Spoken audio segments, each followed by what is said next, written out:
观众朋友大家好，欢迎收看12月29下晡新闻，我是陈志坚。先来看今日新闻重点。外部势力甲检举，目前已经办71件，各风声讲中国有去亚咱台湾的集团5月天，要求表态支持一个中国。南投埔里台湾地理中心边园区一丛超过10公尺高的树啊，透早向上倒去，去对着边仔咧运动时的时段。台南有民众因为看到有人咧跌抬狗啊，就家己闹人去人的门口等电人甲警告，警方讲这2个人拢爱上班。新闻一开始，先来看检方查办外部势力甲伊检举，查出讲安徽省东乡会，有南投县政府一个机要秘书涉嫌接受中国的赞助，招团去中国旅游。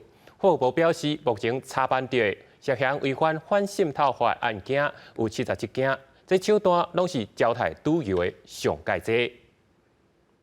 下晡安徽省东乡会27个人的旅游团，伫顶个月去中国的安徽参加交流活动，佮去食一古迹景点观光看风景。检调接到通报，讲这抓7天6眠的行程，大家人是开16000块，车大含交通，疑似是中国的统战单位资助的。期间，佮有台办的人员伫参会时阵，要求团员爱支持特定政党，也是总统候选人。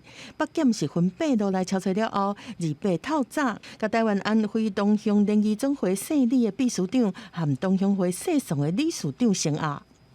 本属侦办台北市某同乡会成员接受招待赴陆旅游，涉犯反渗透法等案件。检察官讯问后认为李姓、宋姓被告2人罪嫌重大，且有互相勾串湮灭证据之余，向法院申请羁押禁见。台北地方法院伫审理了后，28暗时是裁定社上的理事长8万交保，社里的秘书长30万交保，2个人拢限制出境出海。南投地检署嘛查到现任的南投县政府社任的机要秘书涉嫌接受中国的招待，带10多个人去杭州旅游，先后以20万交保。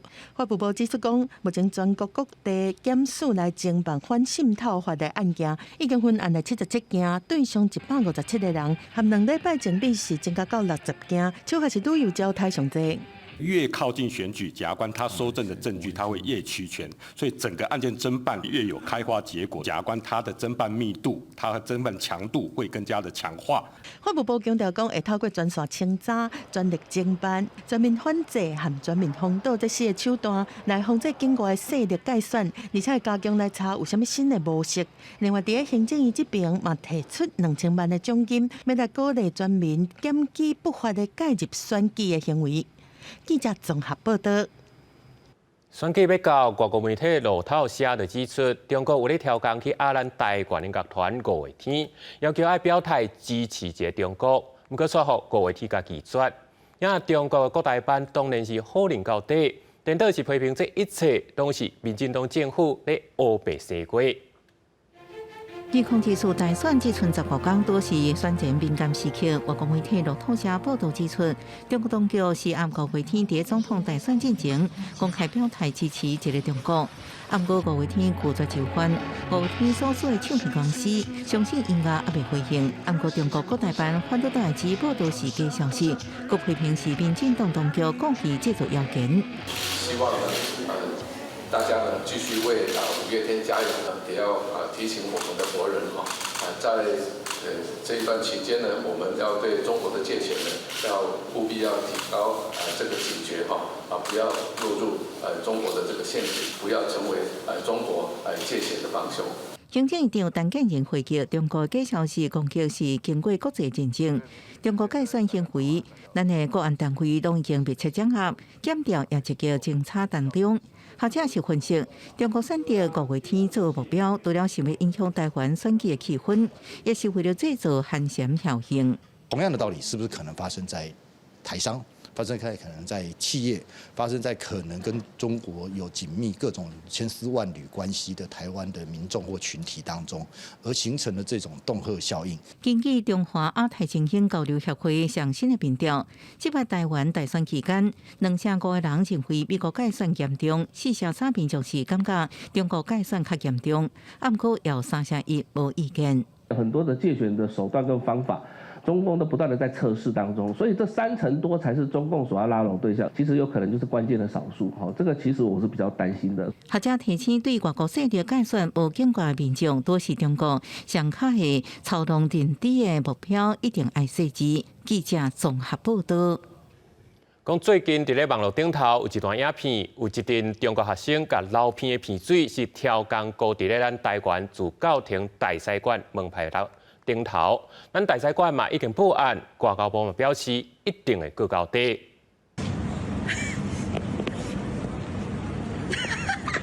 参加比赛外头的查甫人出来成片几摆了后，就抹伫中华民国驻教廷大使馆的看板顶悬，赶紧都离开。网络指出，这5个中国籍少年人是伫12月25所做的。驻教廷大使馆看到影片了后，马上监视器画面向警方报案，也请清洁人员消毒看板。外交部对此严重失礼且欠缺基本文明素养的脱序行为表示谴责，并已经将所有证据资料提交意大利警方调查处理，后续将采取任何可能的法律追诉行动。驻教廷大使馆伫面册公布监视器画面，表示这查甫人可能对民主感冒、对自由过敏，呼吁爱惜中国人的形象。只是即马中国爱国小粉红4月出征，不止网络顶悬一直闹回，讲台湾是中国一部分，伫各国拢爱维护中国形象。前一阵伫日本也大闹中华餐厅，引起关注。你们作为日本人丢不丢脸？对于这件事，这个中国呢，现在企图用这个操弄民族主义跟爱国主义来对国外的一个，我觉得是一个认知作战的一个作为那其实呢是充分的达到这个反效果的作用学者指出，中国推动爱国者主义运动，伫外交顶悬也展现战狼风格，电台影响民众更加激进。历史小粉红海外攻击变相合理化，不过这也造成反效果，让各地出现反中情绪，影响中国的国际形象。记者综合报道。昨日总统政见会，3人拢针对最近发生的学校安全问题来发表意见。大清地这边今仔是搁再召开记者会，讲要加强现有的辅导系统。因为国民党是批评讲大清地对即马的政策根本就无了解。另外是侯友宜今仔是甲宋楚瑜徛做伙，替候选人来徛台，嘛搁再强调反废死的立场。最近校园挂暗管案引起民众真大的不满。12月28总统政见发表会顶头，哪力病赢候选人拢提出校安政策。侯友宜主张应该爱重新审视少年事件处理法，而且甲刑事处分的年岁降低。民进党赖清德是提出未来应该爱积极落实社会安全网2.0，修改学生辅导法。也那郭文德毋但是声明爱10秒钟，也认为讲爱建立社会安全网通报机制，预防应该爱比治疗更加惊大声。怎么去建立一个预防重于治疗的机制？我知道这个问题很复杂，要跨越非常多的部会，也需要民间的协助。例如，日本在2000年的少年法里面特别有修订，可以使受刑事处分的年龄从16岁以上降到14岁。我们的社会安全网2.0，也就是要普及预防、及早介入，也要修改学生辅导法，让学生能够及早了解心理咨商。赖清德竞选总部早起也开记者会，佮讲落实校园安全5大努力的方向，爱强化现有的辅导体系。不过赖清德画出强化社会安全网2.0，互民众批评讲，行政院伫个2021年就已经推动，应该是3.0才对。竟然连社会安全网1.0、2.0这些名词都搞不清楚，这样子的执政党到底可以带给国家什么样的未来？我们应该要全面的来杜绝校园霸凌跟校园的暴力，给予足够的经费跟人力来协助教育的现场。总统大选大车拼，侯友宜早起甲亲民党的主席宋楚瑜为家囝徛台，互人认为讲是国民党甲亲民党联手要挺侯友宜。因那侯友宜也强调伊反对废除死刑的立场。我反对废死，民进党用人权符合国际的趋势，不断的来说他们反废死，结果自然有比较好吗？没有吧。侯友宜强调讲，若准执政会展现欺骗，对乌金、枪甲毒品会全力来扫互清气，绝对袂当甲犯罪徛共阵。记者综合报道。由公司顶11间电视台共同主办的总统电视辩论会，就会伫明仔载下晡2点伫公司来举办。今下晡1点半，3号总统候选人办公室代表也拢来到公司来了解勘察。咱连线互台记者郭碧君、郑俊佑来看现场上新的状况。是带观众朋友做电来关心明仔载的总统大选电视辩论会，就要下晡2点举办。这摆总统大选电视辩论会是由公共电视顶11间电视台来共同主办，伫公共电视制作播出。因为伫副总统辩论会部分是伫正月初1同一个地点下晡2点举办。现在是咱会使看到，伫咧这个摄影棚3方总统候选人的幕僚吧，已经到现场来勘察状况。头拄因也接受媒体访问，咱来看因是做了什么款的准备。立法院他不单单很会质询，他也是干事长，几乎是天天开记者会，所以有关炮火跟及时回应，他肯定是一流的。那另外一部分，因为他在院长任内，他对于这政务也非常非常的熟悉，所以对于即将上场的辩论，我们很有信心。侯友宜竞选办公室的辩论小组很早就已经成立了，那么当然候选人本人也会做好万全的准备。在前几场政见发表会当中呢，就已经针对各个面向大家社会所关心的议题来做出完整的说明，因此明天一定也会全力以赴。我觉得对于柯主席来讲，就是这个平常就已经做一个完全的准备。那3场下来，加上明天的辩论会，我想会再一次的把这个相关这几年来相关重大政务全面再做一次检视。咱明仔载辩论会是经过抽考啊，头一个发言的是民进党的赖清德，接下来是国民党侯友宜，落尾是民众党的高文哲。正月初1的副总统辩论会，头起先是民进党的萧美琴，接下来是民众党的吴欣盈，接下来落尾是国民党的赵少康。两场辩论会也会有媒体代表来问问题啊，候选人都爱随回应。那你明仔载的辩论会，也是讲正月初1的副总统辩论会，公司台记台伫下晡2点开始，也会有特别节目来带观众朋友到店来看这个辩论会，也讲有听专家学者安怎分析3个总统候选人甲副总统候选人的表现。以上是来自公司台记台的连线报道。感谢记者碧君的报道。继续来看南投埔里台湾第2中心碧园区社，一丛超过10公尺高的树啊，透早熊倒去，佮去缀着边啊咧运动时的时代，加在是拢无大解。路连一丛大丛树啊倒去，现场是规个路苍苍，厂商出动大型的机具咧清理。南投埔里真出名的景点，台湾第2中心碧园区当地的施工。透早5点外，一丛差不多10公尺高的树啊，熊倒去，甲施工区域的围栅缀歹去，还佫去缀着4个准备要去运动的坐伙人。了后，消防人员甲树啊刷走，甲受伤的人救出来，其中伤势较严重的3个人送去附近埔里病院急救。人袂当过就对啦，咱拢甲围地啦，拢无爱互人树啊，拢综合落来啊。有人受伤，4个受伤，拢送病院。现场的时代是议论纷纷，嘛希望受伤的人会当量早复原。也若送病院的3个人，其中2个人因为骨断气等等的伤势，转上台中永重治疗。一位75岁的男性，他的伤势呢，主要在头、躯干跟脚，包括胸骨啦、腰椎跟大腿骨。目前呢，转送台中荣总。5点多的时候，工区内的一棵大树。倒塌，压伤了4位民众，有可能是昨天埔里这边下了一整天的雨的有相关。案发了后，日管处派人去病院慰问，强调讲初步了解，那像因为连续几个天落雨，土木松软，树啊倒去，才会致使民众受伤。除了派人去慰问受伤的人，嘛要求厂商爱负责，而且答应后续一定会好好处理。记者综合报道。今日伫咧台南市安南区，是有民众看到一个查某人伫虐待狗啊，所以就家己去闹人，暗时啊去到这个查某人的门口去等鸡卵甲警告。警方是表示，这等鸡卵的人会依照刑法甲上班，虐待狗的人会照动保法上济罚到7.5万。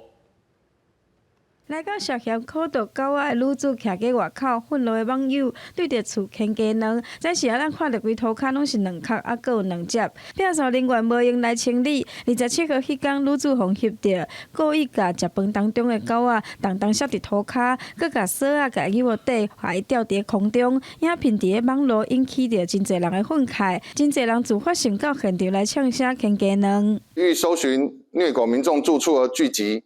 且有丢掷鸡蛋情事，本分局呼吁民众理性，勿再有聚集到场而滋扰附近住户等行为。警方表示，这种行为已经违法，一定会把这个人找出来。李狗仔已经由市府来收容。虽然女主讲是伊亲人过身，加上狗仔无乖，才管教失当，不过已经违反着动保法。因为它是违反动保法第6条规定，然后所以后续会依据动保法第30条进行，就是会进行裁处。那大概就是罚款是处15000以上75000以下的罚款。伊讲伊只是咧照顾狗仔，毋是原本的主人，毋过嘛是爱面临上悬75000块的罚金。而伊的主人嘛有可能因为无甲狗仔保护好，互开发。兽医初步检查发现狗仔情绪也是真紧张，未来等伊状况稳定了后，会帮伊找新的主人。而涉嫌苦毒的女主，还佫有狗仔原本的主人，以后嘛拢袂当搁再领养动物。记者王刘婷、明昭权台南报道。台中太平烦恼路庄土地所有权争议官司已经拍48年啊！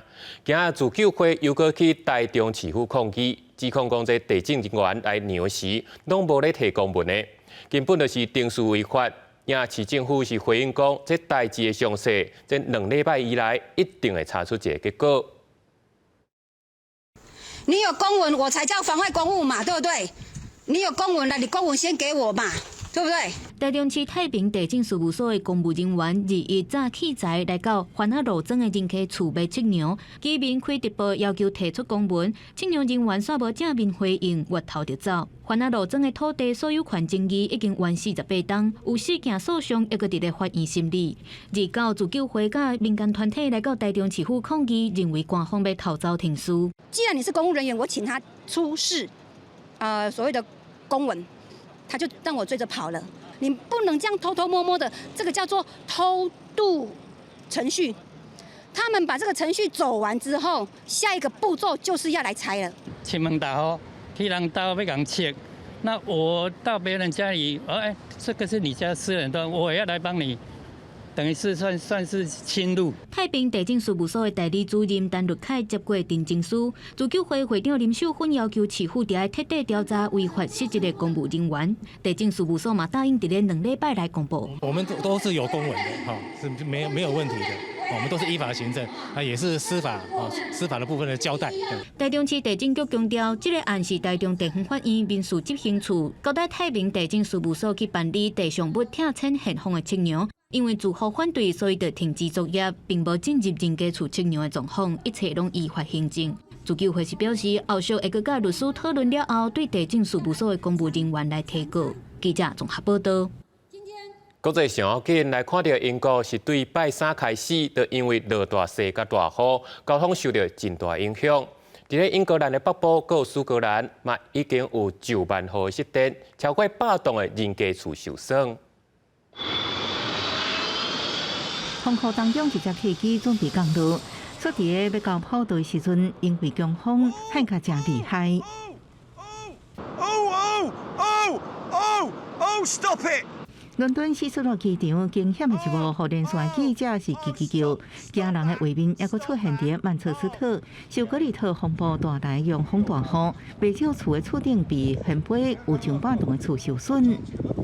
I mean, to be honest, I think we've been fairly lucky compared to some of our neighbours. Some of the neighbours' houses are an absolute disaster. The roof's missing, gable ends gone. Cars squished with all the stone that's come off the houses. 英国气象局表示，一场雷暴伫大曼彻斯特滚架，佫产生强烈旋转上升气流，加做加烈风，继续差不多1分半钟。格里特风暴支持攻击英国，威廉甲北伦敦、布里斯托、伯明翰甲苏格兰、威尔斯等地拢传出灾情，9万户停电，上到阵风超过时速130公里，强风带来超大雨量，地数部分航班取消，地面交通也受淹水影响。A fair degree of surface water out there. So like I say, we're encouraging people to drive to the conditions, allow additional time to complete the journeys, take some essential kit with them, some water, some warm clothing, etc., a fully charged phone. If they do come into any difficult situations, to phone the emergency services. 气象部门表示，恶劣天气也会继续甲就关苏格兰部分地区会继续落大雪。公司新闻电话中提到。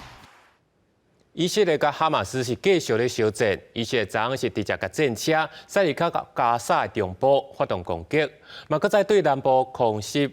巴勒斯坦卫生部嘛证实，伫咧过去24点钟以来，有超过200人死亡。战事是一路拍到打，已经有超过2万人遭受不幸。即嘛已经是将近加沙总人口的1/8。搜救人员是拼命在学，甲突救队下骹都有在喘气的查某红婴仔成功救出来，哪破哪用走的冲去病院，只是讲才尽力在救人，但是外口的死亡同款一直发生。以色列的战车日被驶入去加沙走廊中部的布赖吉，傍南部主要城市汉尤尼斯市中心的一间病院。南部和埃及相接的边境重点拉法，有几十个人因为空袭死伤。אחד באזור הנקרא אל בורג' זה אזור במחנות המרכז, שם אנחנו ביום השלישי להתקפה הורגים מחבלים רבים ומחסלים תשתיות טרור. 巴勒斯坦的卫生部门讲，过去24点钟内有210个人伫以色列的攻击内面死亡。以下冲突以来，死亡的人数已经超过21000人，已经是加沙人口的1%。洪大伫旁园建物下骹是失踪的，恐惊还有几千人。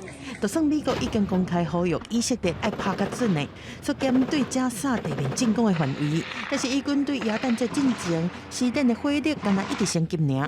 哈马斯嘛放出伫布赖吉的战斗影片，互外界知影讲以色列嘛受到攻击，而且有人伤亡。伊方讲目前加起来有169个士兵战死，过去一礼拜是冲突以来伤亡上惨重的。انفتاح الحركة على أي أفكار أو مقترحات لوقف العدوان بشكل كامل ونهائي。另外，以色列伫救人质的部分，会使讲是无什么进度。以色列政府的发言人日被讲，11月底停火协议内面有110个人互放出来，有23个人已经宣布无消无息死亡啊。埃及继续斗协调，顶礼拜和哈马斯的头人见面，提出3阶段的停火计划，但双方拢无回应。公司新闻5年翻译。讲到愈接近年底，北韩的动作嘛是愈来愈多。北韩顶礼拜才拄发射一粒会当射去全美国的弹道飞弹。即马金正恩是搁再指示避战的速度都要催较紧的。今另外一边的南韩为着要反制，是动员军警演习，要加强应对。标准的欢呼声，北韩劳动党召开第8届中央委员会第9届全体会议。最高领导人金正恩伫会议第2天表示，明年政策是加紧备战准备，而且要扩大加反帝国主义独立自主国家的战略合作。北韩官媒报道，金正恩27要求人民军军工协务加民防部门加紧备战，通应对美国目前的对抗做法。不过并无说明具体内容。伊提起的国际战略。南韩媒体解读是，北韩要甲俄罗斯等反美国家加强合作。北韩18早发射火星18弹道飞弹，引起美日韩的不满。即马搁放调加强备战，朝鲜半岛局势恐惊搁升温。不过美联社引述专家分析，讲金正恩的言论表明北韩有可能继续进行核武试验。不过目的可能是明年总统美国大选了后，摕核武当作甲北京外交谈判的条件。同一天，南韩是伫首尔罕见的展开防卫演习。有几个演习人员假造北韩特务，提前进入首尔一间净水站装炸弹。另外一边，南韩军警快速到现场救助互人攻击的伤患。模拟内容设定做安怎应对北韩攻击首尔供水、通讯等基础设施，就是烦恼哈马斯攻击以色列所造成的灾难场景，伫南韩上演。 세계 최고 수준을 자랑하는 이스라엘의 최첨단 방어 시스템이 재래식 포탄과 원시적 수단으로 무장한 하마스의 기습 공격에 속수무책으로 뚫린 것은 우리에게도 시사하는 바가 매우 컸습니다. 这场演习出动超过1000外军警、消防、救援人员。首尔市长吴世勋指出，首尔离北韩的军事边界敢若差不多300公里，当地有将近1000万人口，真紧变做北韩的攻击目标，必须时时做好应变准备。安尼无，命互因攻击佮突破防线，后果不堪设想。公司新闻齐婉玲编译。 联合国秘书长昨发表年终谈话，伊讲明年2024会是重建信心、恢复希望的一年，和全球合作做伙来解决冲突甲气候变迁的问题。也伫纽约是有办一年一届大饼扫日，要甲这歹军拢总写伫咧纸顶头，摕去甲烧掉，望会当消灾解厄，迎接新年。Let's say goodbye to this. Wow! 去百货烧掉恶棍甲所有无爽快回忆。美国纽约时报广场年度大扫除日，民众伫白纸顶悬写7年来想要摆脱的代志，为了将这负面能量向一笔桶内底烧掉，搁伫咧五花十色的纸顶悬留新年新希望。 That was predominantly just very hard, upsetting, tiring, scary, and just ready to just move on. It's been enough. 除了望个人运势一切拢好，真侪人搁烦恼全球局势，祈求这场冲突会结束。各地有老无厝的难民赶紧找到安心的所在。 Even with the immigrants here in New York, I pray that there's some type of settlement that comes with that, and everybody can just have what they need. I wish an end to the war, all wars, both, it's just horrible what's going on. Political unrest. 联合国秘书长第2日发表年尾讲话，伊回顾今年全球经过苦难，提醒世人不应该互相指责甲受分。 2024 must be a year for rebuilding trust and restoring hope. We must come together across divides for shared solutions. 古提瑞斯特别讲到，即马咧发生的军事冲突、加严嘅气候变迁问题，呼吁新的一年世界应该团结合作，斗阵为和平、永续甲人权努力。公司新闻杨眼朋友。 当来看国内又搁有消防员不幸殉职，当时除了是感觉真唔甘。 新竹市消防局嘛特别甲面册头上换落来表示哀悼。另外一方面，消防员工作权益促进会早起是去到民进党的中央党部头前，呼吁民进党的总统候选人赖清德要落实公安的保证，让消防员会当适用职业安全卫生法。今年19岁新港消防分队长尤尚华。 张辉伫火场救出4个义工，促叫乌烟砸着伤分去殉职。真侪同事甲亲戚50真唔甘，去灵堂甲悼念。工队的小队长伫咧受访的时阵，嘛感觉真悲痛。在我们这个单位发生这种事情，每个人心情都很沉重。尤其这么一个年轻而优秀的一个分队长，平常领导体育都很好。 这样子走的，我们大家心里都不舍。在殉职事件发生了后，新竹市消防局嘛甲人面册相片换掉，表达哀悼。这嘛，搁一届引起外界关注消防员的工作权益甲职安的问题。今仔日早起，消防员工作权益促进会组织伫民进党中央党部头前，呼吁政府应该要重视甲提升消防员的职业安全机制，落实公安承诺，全面投入治安法。因为这10年来已经有44个消防员不幸殉职。 不过，正做执政党的民进党总统候选人赖清德对消防员投入治安法的诉求，算是拢结外挂。真的希望，如果要根本性的改变消防员不断殉职的悲剧发生，应该要尽速的来落实公安的承诺，以及全面纳入治安法。我们持续跟消防员还有相关的团体以及基层消防员，希望能够持续的沟通，来听取专业的意见。我们也希望取得最大的共识。针对公务人员执行这部意外伤亡法慰问金的情形，考试院2日通过修正案，慰问金会由大票600万调悬到1000万，希望减轻公务人员维持的负担。记者综合报道。那讲到咱台湾的社会救助法，是为着要帮助弱势族群，让因会当自立生活。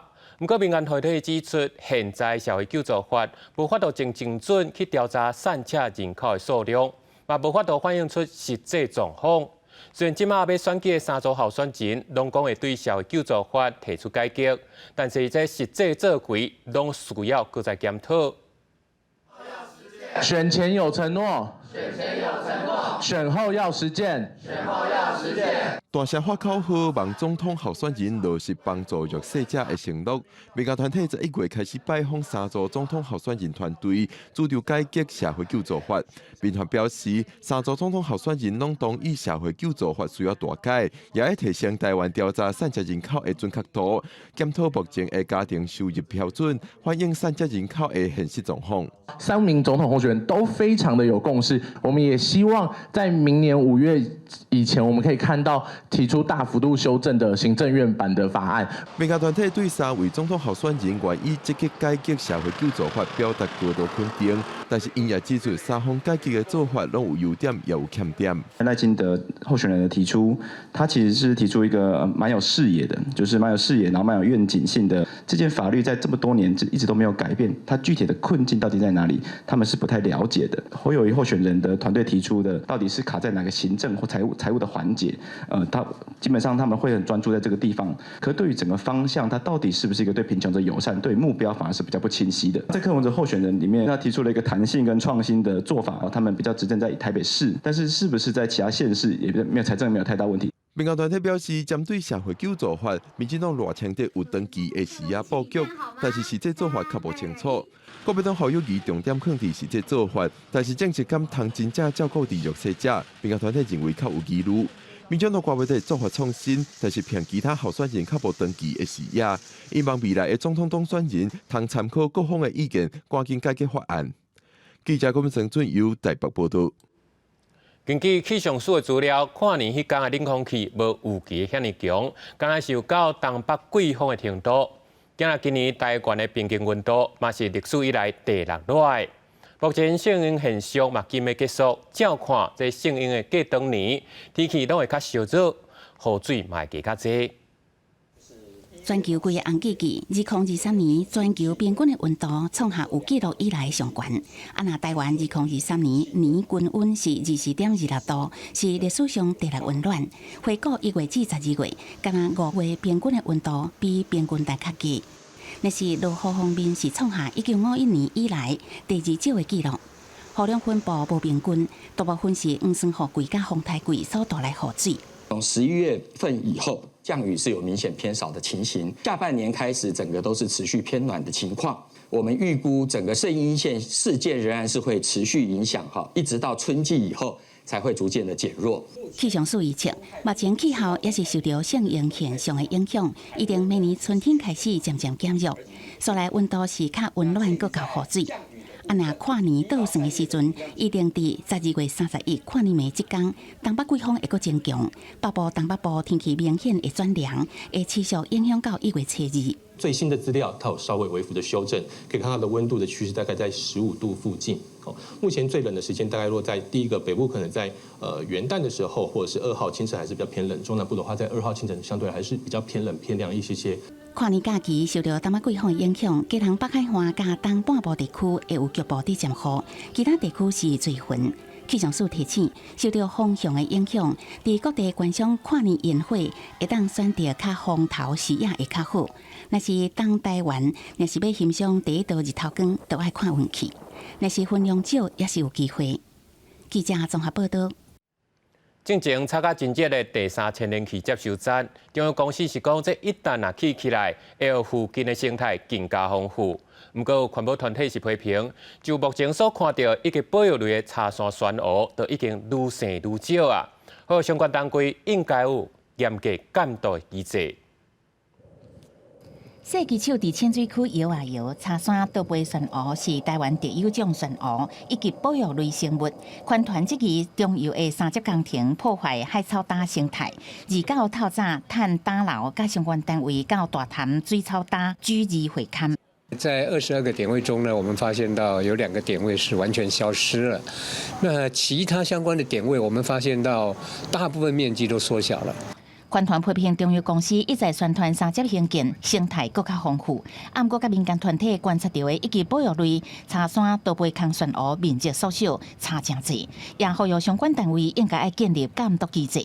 海洋保育署表示，这一年除了委托甲中油无共的团队做调查，嘛透过巡查员实地去调查，发现水草啊种类甲数目24种，族群生长稳定。茶山倒杯酸鹅的生长状况甲面积调查，大部分是80人左右，甲中油调查差不多。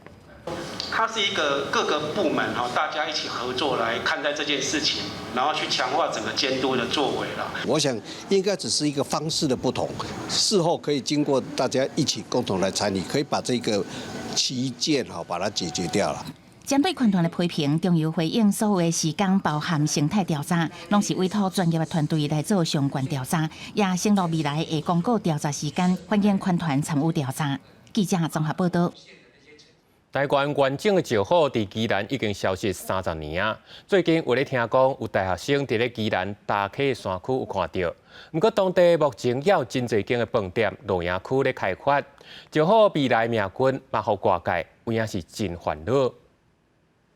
拢总10张相片去翕到石虎，地点就伫宜兰大潭溪地区。宜兰大学双主系县长的同学，本来要伫学校实验林场设置红外线相机，要来研究台湾果子麻顶伫热天甲秋季的日夜活动模式，无想到意外去翕到石虎。所以一开始以为是麝香猫，但是突然觉得它的姿态什么都不一样，然后就想到石虎也是很像猫，所以就去找了它的特征。照片就越看越不对，这明明就是石虎，然后就吓到这样。 石虎大部分地苗咧宜兰到嘉义台南浅山山坪甲山区，宜兰大学是讲，较早宜兰第日治时期就有石虎分布记录，也有毛皮使用甲交易记录。啊，不过将近30年的调查报告已经唔捌看石虎。北部的山区里面的消费者的顶级的消费者或者是掠食者，好的出现啊，有助于这个所谓的生态链的这样生态的系统的一个。 完整。宜兰大学大潭溪的实验林场认为，石虎是高端掠食者，定身伫大潭溪山区出现，有助当地生态恢复，避免草食性的动物伤过头生团。对于林场来讲是真大的鼓励。这只石虎是在地原生种，也是外地迁徙来，也甲当地敢还佫有族群生存，拢爱佫调查。因为它既然已经是评估潜在的适合基地，然后现在又有一笔记录的话，那当然就是应该要就是先把这个地方保护下来。 啊，不过因为大潭溪山区最近民宿露营区开发，为当地带来真侪游客。台湾石虎保育协会认为，大潭溪互人评估是石虎适合的生态地，即马佫有石虎出现，当地开发的问题应该爱互重视。有学者也认为，大潭溪人甲动物中间安怎共存，应该爱开始计划甲讨论。记者综合报道。 云林县政府甲气象署有咧合作，提供气象资料相关的服务，主要是要提供予农民甲渔民做参考。讲若是有风台甲大寒，拢会使提早来应用，减少损失。经济寒流一波接着一波，云林沿海地区嘛传出沙白鱼受到航海死亡的情形。为了要让渔民更加掌握气象预警，文县中央气象署签署气象观测作业合作，要将气象资料在地化。 应用在所谓农业行动平台。我们云林县的数位农业平台，那建制到目前为止，我们需要在这些气候还有气象方面的一个资讯加进来，那让我们在第一时间里面，我们所有的乡亲透过我们这个手机上面的 APP 呢，事先的掌握。文广表示，云林是农业大县，但这几年包括旱灾、洪灾，拢造成云林农业也未少影响。 现在来当将中央气象署提供的专业气象、气候和海象资料，协助在地做预警机制，对当帮助农渔民防减灾提早应用。就怎么样让气象的这个资讯能够真正来协助云林县政府相关的发展？那不仅仅是在过去可能比较传统的是防灾，可是在未来，因为我们面对气候变迁的威胁，其实对于这个特别是云林是一个非常这个农业大县，在这个里面怎么样去运用气象的资讯，能够去早期的来提出相关的预警。中央气象署就讲，想要合作将在明年3月份启用。 迈将云林过去历史的气象资讯，建立在云林所谓农业行动平台，以农业气象预警的模组，让农渔民只要透过 APP 的查询，就当即时看到预警，强化农渔事的政治和永续，以减少天灾所带来损失。佮从用报道。酒咸仔真好食，但是食多对身体就无介好。中华关卫生局今年有去抽检咸菜、笋丝等等食的食品，计共有抽检91届。 其中有6项的产品无合格，会依照食安法罚3万块以上30万以下。笋干会当控肉，酸白菜通好煮汤，袂少人介意用酱菜来料理。中华关卫生局就来公布今年酱菜抽验的结果，抽验酸菜、竹笋、酸白菜等等，总共91届，其中有6项产品违规，依照食安法会当罚3万以上300万以下的罚金。这6件包括这笋干、咸菜、吼，加这酸白菜吼。那检验结果是有这防腐剂、防腐剂、加漂白剂、二氧化硫、桥梁吼。那在违规的产品吼，第一时间都已经令这个厂商爱下架，袂使去贩卖。这6项无合格酱菜有来自云林东明食品的竹笋、云林大有果菜行的酸菜、嘉义美源物产的笋干、台中达兴公司的酸白菜，以及中华文种实业的生豆仔加酸白菜，有验到漂白剂加防腐剂大约超量2-3倍。漂白剂这种物件吼，嘛是算咱的食品添加剂的一种。这种物件你使用的量时阵拢爱真细致，啊无这种漂白剂啊吼，譬如讲像亚硫酸盐这些物件哦，这使用量过济的时阵，这嘛有可能会造成一寡气管系统的方面的问题吼，引起到一寡气喘啊吼这些问题哦。营养师表示，酱菜在生的时阵会掺盐甲糖，若是高血压、腰子病、心脏病患者，盐分的质量就要真注意。要买酱菜就要选包装标示完整的产品，若是色水无自然，片起来插片，千万唔通买。记者杨淑晴综合报道。台师大12月20日的校务会议通过大学部工业教育系对114学年度开始要停止招生，敢若剩硕士班甲博士班会继续来开。这步棋是佫引起校友甲教育团体不满。台师大工业教育系有70档的历史，是台湾第一个基职教育的师培学系。即马传出114学年开始停招学士班，引发部分校友甲全教总的不满。校方12月29日办记者会，科技甲工程学院、师资培育学院2院的院长亲身来说明。那未来如果真的转型的话，就是把这一个公教系目前在培养的动力机械群跟电机电子群的电机专长，就是移给车辆与能源工程这边培养。那由公教所来统筹。师资培育法实施了后，学生无一定读师培，读师培的人嘛无一定去教册。校方表示，公教系就要转型，调整招生的策略，基职师资转去其他的专业系所，甲硕士、博士班教册。公教系分出来这些不同系所，它能够提供更专业的专业课程之外，学生在这些我们的师培员额也都会分到这些系所去。台师大统计，电机电子学群的学生教册意愿有较低，主要是因为做技术加趁足济。全教总也搁再一摆呼吁教育部盘点基职师资的安全数量。电机电子群算是一个大宗的科目，然后连电子科要招聘老师都出现应考人数很少的一个状况，所以他只能在这3个里面挑人啊。尤其是台积电的这个虹吸效果哈。把一些电机电子群的学生大概都，甚至包括我们机电的都吸走了啊。台师大强调，目前师培的数量有够，只是较无招文，愿意协助教育部盘点各类师资的需求，也甲全教总同款，呼吁政府提高公费基职师培生的比例。记者综合报道。全国第3座救灾专用的搜救犬训练场伫咧新竹市正式来启用。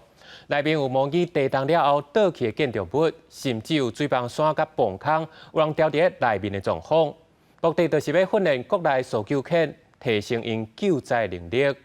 训练场里面是模拟建筑物由于地震的关系变成了倒塌现场的瓦砾堆。现场领犬员黄国峰指挥搜救犬 Henny 前往全岛的区域瓦砾堆来进行确认的搜索。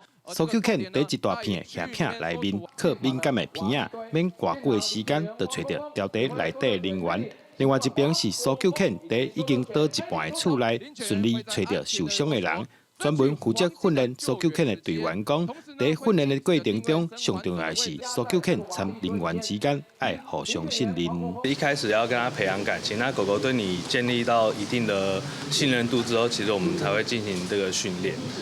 对，那训练的话，那就是我们的游戏规则，其实一开始就要让它去知道，就是你做对了才有，那你做不对就是没有，那不能我们奖励品不能乱给。台湾因为地理环境的关系，三不五时就会地动，搜救犬的训练更加重要，尤其是透过专业的训练场所来提高训练的效果。现场的一个组合屋跟4个货柜屋来组成，那这个组合屋其实我们是模拟一个5层楼的一个建筑，它1、2楼全混。那各位看到的现在是4、5楼，那3楼是所谓的坍塌。台湾近年来有一些3收的一些案例啊，就是很多人去登山走势。那其实，在山州这一块，我们目前像消防署也是有积极在推动做山州的这个训练。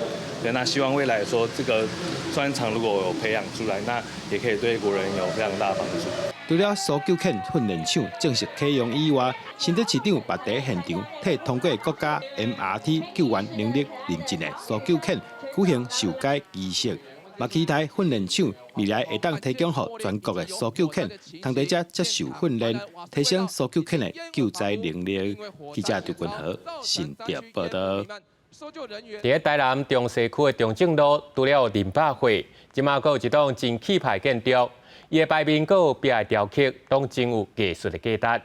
所讲的这栋就是有100年历史的五福商店。出租的后代是利用政府的补助计划，甲楼厝原本的模样保留落来。经过3年的整修，即马总算是要完工。建筑的下面有先用历史的物件来装它，嘛有本土的元素。这栋建筑物混合式的风格，相当自拔。地点中正路的五福商店是1914年杨添树创立的，落尾伫咧1928年刷来中正路遮。出租后代为了保留老厝原本的模样，向文化部甲市府申请补助计划，修复团队用适当的时间对历史调查设计成做起，一步一步甲老厝外化，重现100年建筑的风华。咱其实比迄个林百货，也搁边仔迄莫广顶的店铺住宅搁较早，所以迄个时阵伊有一寡代表性啊，包括伊是这条路上早上水的一间厝，啊伊的迄个徛面会一寡物件较特别。迄间厝伊足大间，啊，毋过伊足侪细节的部分是二楼的迄啥些部分。古早的相片拢会看到，因兜啊嫁娶啦吼，嫁娶就是翁仔某要翕相，伫迄啥时顶悬翕相。楼厝内底无论是屋架、喜沙时甲六角砖啊等物件的修复，每一项的细节因拢做甲真有路。像五福商店同款有特色的楼厝，根据文化局统计，台南有2463栋。市府计划未来要设全国首创的楼厝信托政策，希望透过这个平台来整合资源，提供楼厝专业的规划，把创造楼厝上大的效益。互遮的人才，甲伫居厝，较上重要的吼，遮的资金会当伫这个平台顶悬来互相来利用。透过安尼的运作吼，希望会当来设立着咱台南这个文化首都的一个管道。真侪人关心五福商店到底当时会对外公开。负责的团队讲，目前搁咧找人进驻，内底有侪空间通使用。因拍算要甲建筑的元件、甲厝主家族留落来物品，拢提出来展示，互众人一概看好教开。记者新闻台南采访报道。今年是联合国世界人权宣言75周年，国家人权委员会特别举办人权海报设计活动。入围作品对今仔开始伫咧高雄展出。主办单位希望讲会当透过这作品，互民众来了解人权的意义，嘛重新思考什么才是理想的社会。这人权无所不在，人权真的是最高最有益的价值。由国家人权宣言委员会主委当局为世界人权宣言75周年的地点开幕，为着要响应世界人权宣言75周年，举办这届人权海报设计活动。入围有83个作品，主题是真多元，有劳工权益、性别平等，阁有家庭亲做议题，展现即马社会问题。主委表示，因为高雄市是人权社区重要指标，今年展览头摆办伫高雄。他的创作的一个灵感范围非常的广，小到生活周遭各种人权，大到世界重大的事件。我们可以去更加的关注在这些项目上面，不是我们只是个平凡人，没办法对这些社会问题去做努力。今年展览当中，特别用这张75年的人权图案的起头，背景是1978年12月迄场互人停止选举，张学忠先生设计，伊阁画出上顶和平的甘纳基。这张图迄当时嘛影响过当年的美丽岛事件，庆祝世界人权日为诉求的游行。那海报1978年嘛，那隔年就是高雄的明利岛事件。如果我们这样去联想，就很容易把历史记到我们的脑筋里面。这摆海报设计是以世界人权为主题，来自世界各地拢总有915件作品参赛，选出36件获奖的作品。当局表示，透过人权海报比赛，用艺术创造更较侪人关注人权的议题。台湾人爱更加珍惜今马自由民主的社会。记者张耀辉、邱兆勇高雄报道。咱拢知影讲，益生菌对咱人的身体健康真有帮助。伫英国，就有一个建筑系教授更加厉害，伊是把这益生菌加入去伊的建材内底，佮家己亲身做人体试验，当伫咧内底，希望总有一天会当找出带生物建材，卖当促进身体健康的实际证据。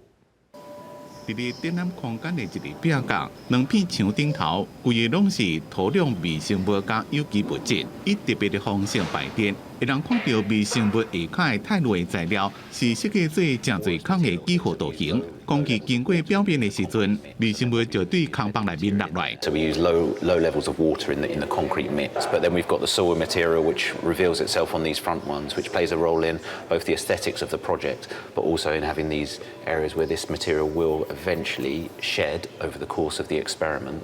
这是建筑教授贝克特的迷你工作室，受到日本森林业的启发，伊设计这种益生菌墙。 互人唔免去大自然就能接触这款微生物，希望会当对身体甲心灵有正面的影响。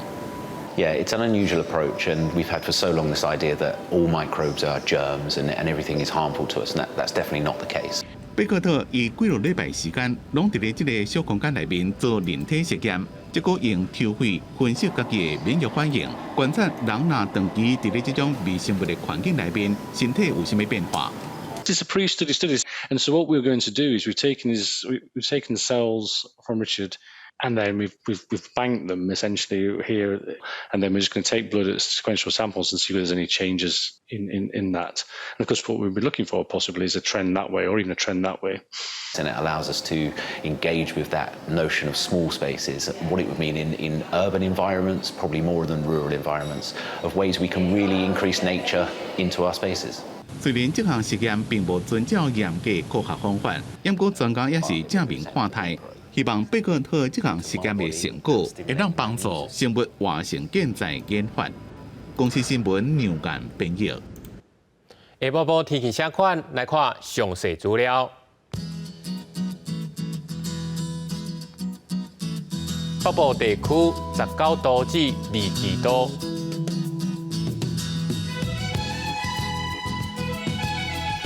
中部地区19度至26度，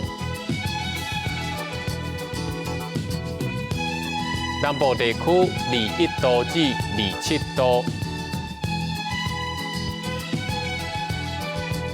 东部地区19度至25度，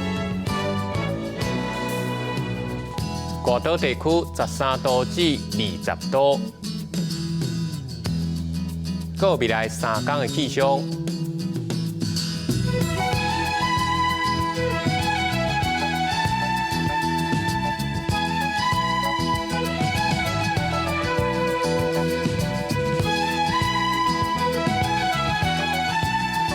感谢你收看《公视台语台下晡新闻》，我是陈志坚，咱明仔载同一时间再会。